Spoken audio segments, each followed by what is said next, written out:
బీహార్లో బ్రహ్మాండమైనటువంటి విజయాన్ని అందుకున్న ఎన్డీఏ రానున్న పశ్చిమ బెంగాల్ ఎన్నికల్లో కూడా గెలుస్తుందా? ఖచ్చితంగా గెలుస్తుంది. అంత సీన్ లేదు. ఈ రెండిట్లో ఒకటి కామెంట్ చేయండి. నేను ఛానల్ లైక్ అడగట్లా, సబ్స్క్రైబ్ అడగట్లా. ఎన్డీఏలో ఉన్నటువంటి ఆంధ్రప్రదేశ్ పెద్దలు కావచ్చు, ఎన్డీఏలో ఢిల్లీలో ఉన్నటువంటి పెద్దలు కావచ్చు, వాళ్ళందరూ ఈ కామెంట్స్ చూసేలా చేస్తారు. ప్రజలు ఏమనుకుంటారు వెస్ట్ బెంగాల్ గురించి అనేది వాళ్ళకి తెలియాలి.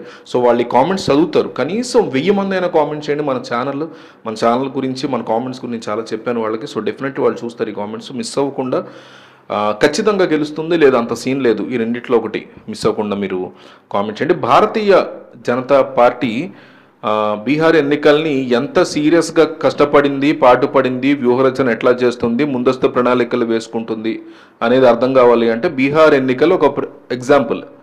అంటే బీహార్లో నిజానికి ఆగస్టు నెల నాటికి ఎన్డీఏ కూటమి పట్ల వ్యతిరేకత ఉంది. అనేక ప్రజాభిప్రాయ సర్వేలు కూడా చెప్పాను నితీష్ కుమార్ యొక్క పాపులారిటీ పడిపోయిందని. అంటే బీజేపీ మద్దతుదారుల్లో నితీష్ కుమార్ పట్ల ఉన్నటువంటి వ్యతిరేకతని తగ్గించడానికి కానీ, కూటమిని సర్దుబాటు చేయడం కానీ వీటన్నిటిలో బీజేపీ ముందస్తు వ్యూహంతో పనిచేసింది. ధర్మేంద్ర ప్రధాన్ వంటి నాయకులు మకాం వేసి మరీ వ్యూహరచన చేయడం వల్ల సూపర్ సక్సెస్ను సాధించింది ఎన్డీఏ కూటమి. ఇది మనకు తెలుసు. అద్భుతమైన విజయాన్ని సాధించింది. నితీష్ కుమార్ చెందినటువంటి పార్టీ రెండు కూడా బాగా పెర్ఫామ్ చేశాయి. లాలూ ప్రసాద్ యాదవ్ చెందినటువంటి ఆర్జేడీ చరిత్రలోనే, పార్టీ పెట్టాక చరిత్రలోనే తక్కువ సీట్లు వచ్చే వాళ్ళకి కాంగ్రెస్ పార్టీ కంప్లీట్గా తుడిచిపెట్టుకుపోయింది. వామపక్షాలు కాస్త ఎదిగే పరిస్థితి కనిపించిన ఆ పార్టీలను కూడా బీజేపీ చాలా స్ట్రాంగ్గా దెబ్బతీయగలిగింది. అందులో అనుకోవచ్చు, అమ్మయ్య ఎన్నికలు అయిపోయాయి, బీజేపీ యొక్క ఎలక్షన్ మిషనరీ ఏదైతే ఉందో, వ్యూహకర్తలు ఎవరైతే ఉన్నారో వాళ్ళు కాస్త విశ్రాంతి తీసుకుంటారు, కొన్ని రోజులు వెకేషన్కి వెళ్తారు, సెలవులో ఉంటారు అని చెప్పి కొంతకాలం తమ మిగతా పనులు చూసుకుంటారని చెప్పి భావించవచ్చు. కానీ భారతీయ జనతా పార్టీ మాత్రం బీహార్ ఎన్నికల ఫలితాలు వెలువడానికి 2 రోజుల ముందే, అంటే పోలింగ్ ఎప్పుడైతే పూర్తయిందో 11వ తారీఖుని, వ్యూహకర్తల టీం అంతా కూడా ఇమ్మీడియట్గా బీహార్ను వదిలేసింది. ఎన్నికల ఫలితాలు వచ్చేసరికి అసలు అక్కడ లేరే వాళ్ళు, ఉన్న స్థానిక కార్యకర్తలు మాత్రమే ఉన్నారు. అప్పటికి అక్కడ సంబరాలు చేసుకునే వాళ్ళు, బ్యాక్ రూమ్ బాయ్స్ కానీ, వ్యూహకర్తలు కానీ, ప్రణాళికలు రచించే వాళ్ళు కానీ, పరిస్థితులను అంచనా వేసేవాళ్ళు కానీ, నేరేటివ్స్ని తెర మీద తీసుకురావాలని డిసైడ్ చేసేవాళ్ళు కానీ, వీళ్ళెవరు కూడా అసలు బీహార్లో లేరు. గెలిచేసరికి 11 రాత్రే వెళ్ళిపోయారు వాళ్ళు. సో వీళ్ళందరూ కూడా డైరెక్ట్గా వెస్ట్ బెంగాల్ వెళ్ళిపోయారు. ఛత్తీస్గఢ్కి చెందినటువంటి చాలామంది కీలకమైన నాయకులు, ఛత్తీస్గఢ్ లేకపోతే జార్ఖండ్ ఇట్లాంటి నాయకులు అందరూ కూడా ఆల్రెడీ వాళ్ళు బీహార్కి వెళ్ళిపోయారు. బీహార్లో ఉన్నటువంటి కొన్ని ప్రాంతాల్లో, గిరిజన ప్రాంతాలు ఏవైతే ఉన్నాయో అక్కడ వ్యూహరచన చేసేందుకు ఓటర్లను కాంటాక్ట్ చేసేందుకు వెస్ట్ బెంగాల్ వెళ్ళిపోయారు, బీహార్ కాదు సారీ.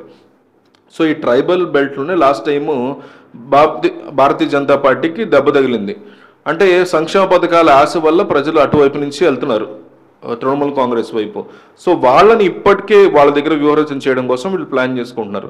సో పశ్చిమ బెంగాల్కి వాళ్ళు వెళ్ళిపోయారు. పశ్చిమ బెంగాల్లో పరిస్థితులు చక్కదిద్దే ప్రయత్నం చేస్తున్నారు. పశ్చిమ బెంగాల్లో కూడా అధికారంలో లేని అన్ని రాష్ట్రాల్లో లాగానే ఇక్కడ కూడా అనేక గ్రూపులు ఉన్నాయి.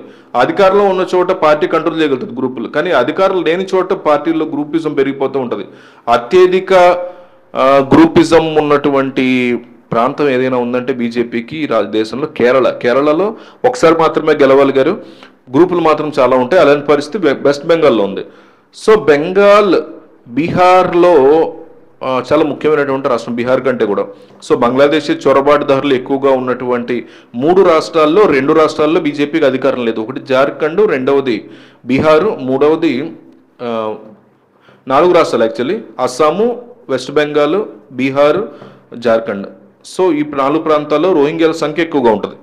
సో ఇక్కడ జార్ఖండ్లో లేదు ఆ ప్రభుత్వం, బీహార్లో వచ్చింది. బెంగాల్లో లేదు. బెంగాల్లో ఎలా విజయం సాధించాలనే దాని మీద వీళ్ళ ముందు ఉన్నటువంటి బిగ్గెస్ట్ సమస్య, చాలా పెద్ద ఇబ్బందికర పరిస్థితి ఉంది. 80 సీట్ల వరకు కూడా, దాదాపు 70-80 సీట్ల వరకు ముస్లిం ఓట్లు చాలా ఎక్కువగా ఉన్నాయి. అవి ఖచ్చితంగా బీజేపీకి వచ్చే అవకాశం లేదు. అవన్నీ తృణమూలకి వెళ్ళే అవకాశం ఉంది. సో దీనికి భారీ అడ్వాంటేజ్ ఉంది తృణమూలకి. కానీ ఈ ప్రాంతంలో తన బలాన్ని చూపించే అవకాశం ఎక్కువ ఉందని నమ్ముతున్నారు. అంటే 2019 ఆ తర్వాత ప్రాంతాల్లో మంచిగానే నంబర్స్ గెలుచుకొని షాక్ ఇచ్చింది తృణమూల్కి. అసెంబ్లీ ఎన్నికల టైంలో కూడా జరిగినప్పుడు మంచి ప్రచారం కూడా చేశారు. కొన్ని తప్పులు జోర్లయ్యి పెద్ద సమస్యలుగా మారి అక్కడ బీజేపీ మొత్తం 294 సీట్లు 77 సీట్ల వరకు మాత్రమే బీజేపీ పరిమితమైంది. అది కూడా మంచి నెంబరే, ఎందుకంటే వ్యక్తిగతంగా ఓడించగలిగింది మమతా బెనర్జీని. ఒక ప్రాంతం నుంచి ఆవిడ పోటీ చేస్తే ఓడిపోయింది, గురుగ్రామ్ ఏదో ఆ ప్రాంతం.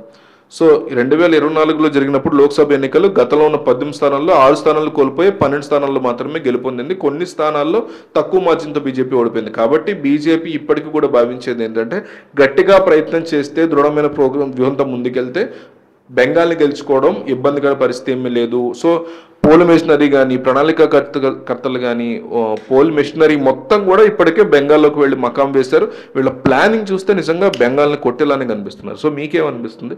బెంగాల్లో ఖచ్చితంగా బీజేపీ గెలుస్తుంది, అంత సీన్ లేదు? ఈ రెండిట్లో ఒకటి కామెంట్ చేయండి.